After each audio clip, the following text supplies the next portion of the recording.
cross over the rail track then. Plus there was a girl with headphones on, so I didn't want her to think I was a bit of a crackpot. I don't understand that, why people do that, especially young girls walking around with their phones on. You know, again, we hear and see a lot of shit going on, don't we, with certain individuals loitering. You've got to be careful, and I just think you've got to have your wits about you at all times. At all times, just to know what's going on and who's around you. But again, we can touch on that another time, maybe. Don't want to get too dark too early on, because I might get reported. So yeah, so the DJ lessons and circus training and like proper mad stuff they were saying that they were getting. And I just think some of it is so outlandish. It's akin to what happened during the toilet roll crisis with the, you know, stand up, sit down, have a Scotch egg, you can't catch it. It's just like it's a test for people to see how compliant and docile and angry people can get. Here he comes, look. Like a whippet, this dog. Meant to be a Shih Tzu. I think we got sold the wrong one. Me, nutter. But yeah, I just think a lot of the time it's to stoke the flames, to get you angry, because they want a reaction, they want you to kick off. And people have a right to be angry, and I get days where I'm like proper pissed off with stuff that's going on. But they keep us divided with the same rhetoric, and we fall for it every single time.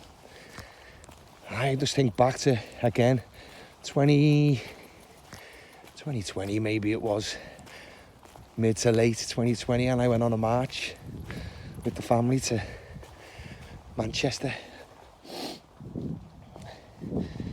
And it was amazing. It was like all types of people of different skin colours, different religions, different ages, and no one looked at each other in a wrong way, because it was us versus them at that time. And the powers that be, they seen that. Obviously the media are their propaganda arm, and they never reported on any of the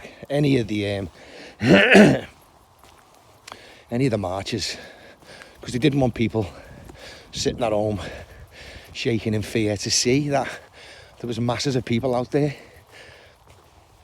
saying what was happening was wrong. But they seen that. They seen people come together for probably the first time in mass numbers, probably since the Iraq War, when they didn't want us. People didn't want us to go into that illegal war. And then what happened? They carried on with the illegal war, and they carried on with the completely draconian and, you know, foot stomping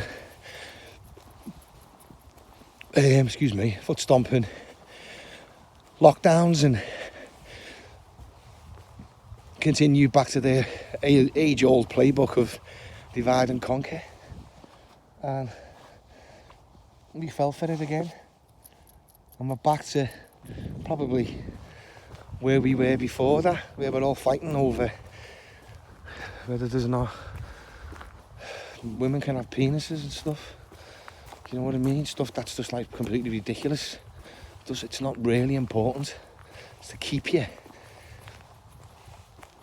arguing over shite, you know. And when, like a magician, when he's doing something over one side with one hand, what's he doing with the other? And that's what they do.